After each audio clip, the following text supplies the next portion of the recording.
Hey,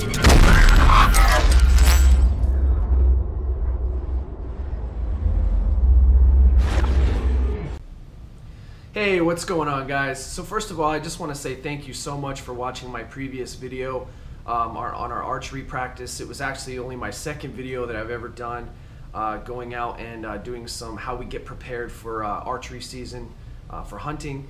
And I just want to just tell you how much I appreciate the support in watching the video. It definitely takes a lot of time, more than I thought it would, to edit and make a video, so I really appreciate it. Secondly, I wanted to start making these videos since I have a little bit more of a professional setup to give you more of an idea of what it is that you may need if you decide that you want to get into this. I've had a few family members, hit me up and ask me about, what it takes to get into archery. The great thing about archery too is that it's not just for hunting. Archery is a world-renowned sport. It's done in the Olympics. It's done worldwide. It is an amazing sport. It requires so much skill, lots of time and practice. I never really realized what went into it until I started doing it, and started doing it pretty regular. So if your kids are looking for something to get into, or if you're looking to get your kids into something, or even yourself, archery is a blast. It's inexpensive. You buy your arrows and you don't have to refill them very much, because once you have them, you're good, unless you lose a couple like I did yesterday. But anyway, it's a wonderful sport to get into. So I had a few people that asked me, well, what kind of equipment or setup do you use? So I wanted to go ahead and go over that today and just kind of show you some of the stuff that I use, some of the accessories that you might need. And it's relatively low cost. You can find them anywhere. You don't have to buy one brand new. You can go out and find really good deals on a good bow, and it'll work out real well for you. So why don't we go ahead and get into that, and I'll start off by showing you my equipment. Okay, so now this is basically your startup. So this is your case, and normally when you buy a bow, you'll get a case with it. If not, and it doesn't come with one, you can pick one up on Amazon. You can pick one up at a local sports store like Dick's, or I think down in, you can pick it up at Sports Authority. Anywhere you can get a used case. I mean, for like 30 bucks, just so that you can put your bow in it so that it doesn't, get damaged. They are kind of sensitive, so I'll pull this open here real quick. Make sure it doesn't slam. And this is the inside of the case. Kind of looks like a big oval. And basically right here, I use a compound bow, which is the standard bow for hunting. And so this is where the bow sits.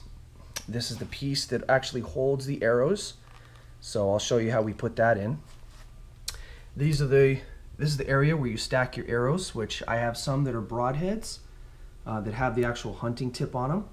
And then I have the practice tips, which I'll show you those more close up as we keep going. So this is basically what it looks like inside of the case on its own. So now we're going to go ahead and take the bow out of the case. So it's held down by these straps, and you want to go ahead and just, pull it up. And this is pretty much the size of it. I know you've seen it from the last video. And you have the reticle here. So this is basically where you use to line up your targeting based on yards. You also have your level, which is down at the bottom. Hopefully you can see that. And it helps to keep it straight. This is the housing where the arrow fits through. And then this, of course, is your draw pull back piece.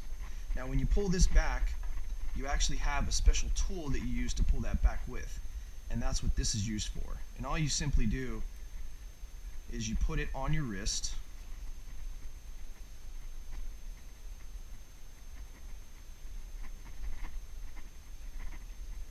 just kind of tie it on, make sure it's strapped down under it.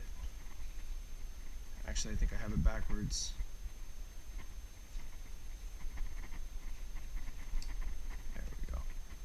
So you just tie it down on your wrist like this, and then basically the trigger mechanism sits in your hand just like this. So of course, you have this part where you're going to grab onto it.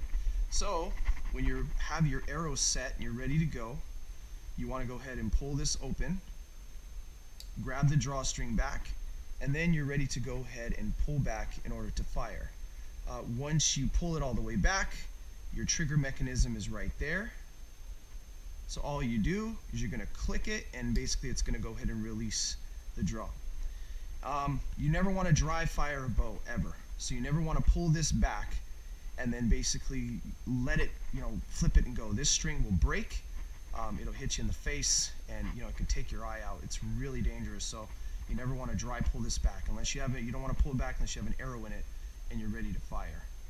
So this is pretty much the components of this, and basically in order to get good with this, it's just practice. You have to go out, just like you saw us do in the last video where we went out and we practiced standing on the ground. And then for us, of course, because we shoot hunting wise,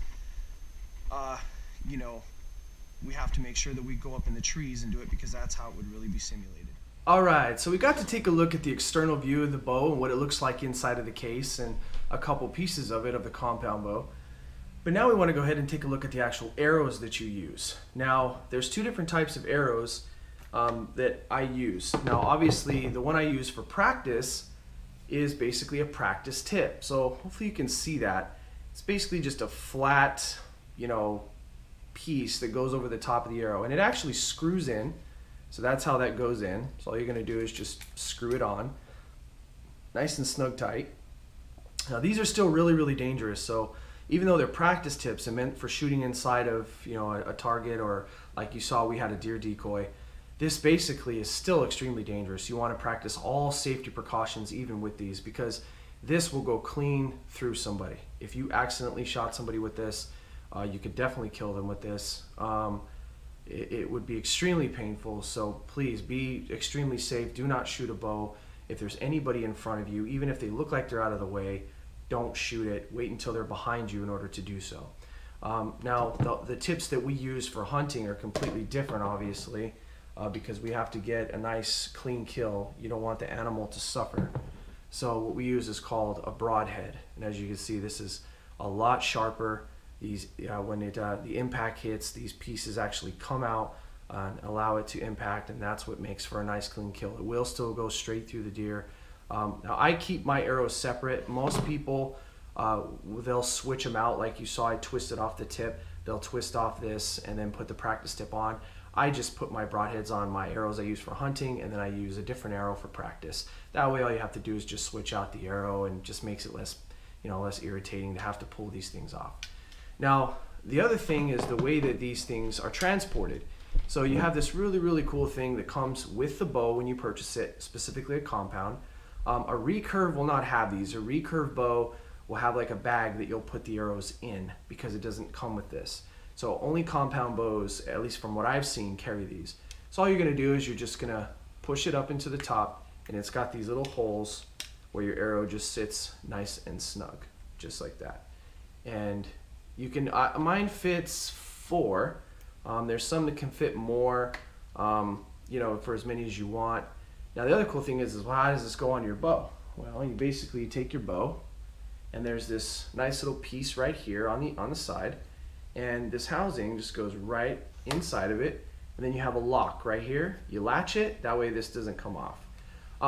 I usually shoot with this on because it does add a weight factor to it. And I usually have all the arrows in it, because when I'm out hunting, I want to be able to simulate exactly what this is going to feel like when I'm shooting, because that's what's going to happen when I'm out there. If I take it off and I shoot it with it off, it's going to kind of throw my shot off, because I won't have the weight on here. So it'll be different.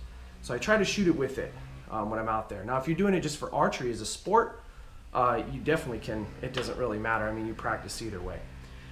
The other part is carrying it into the field.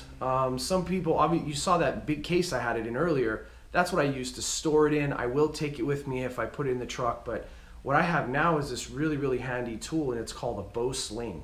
And I'll show you what it looks like, and hopefully I won't have any trouble putting it on. This is what a bow sling looks like. It's like this piece of padding, and all you're going to do is exactly where the top pulley system is you'll put it in like this, and then you'll pull this all the way down to the bottom, and it's going to fit a little snug. Sometimes it gets caught, but usually I can get it on just fine. There we go, bow sling. Make sure all the parts are inside of it, just like that. And then you have, you've got your little hooks right here that keep the bow in place, just like that.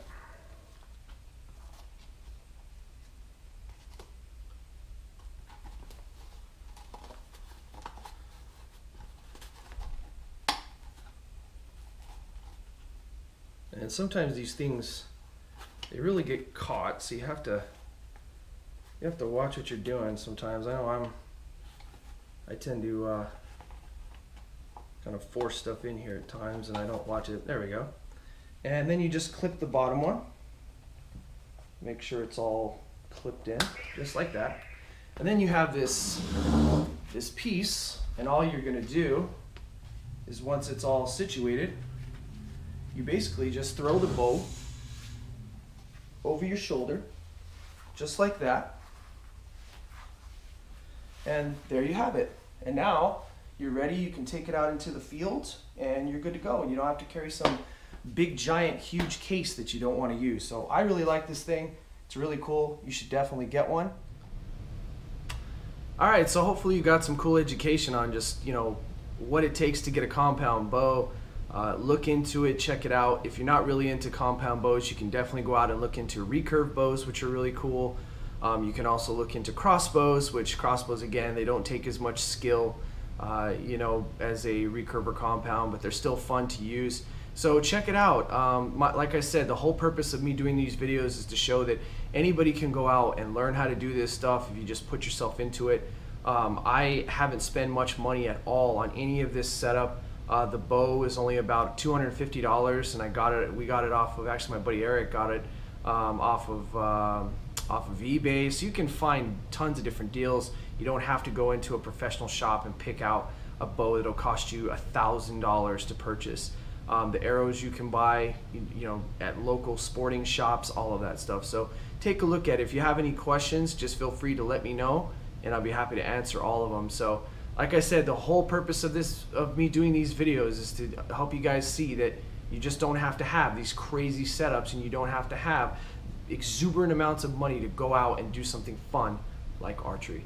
So look forward to more videos. Thank you so much for the support, and I will check at you later.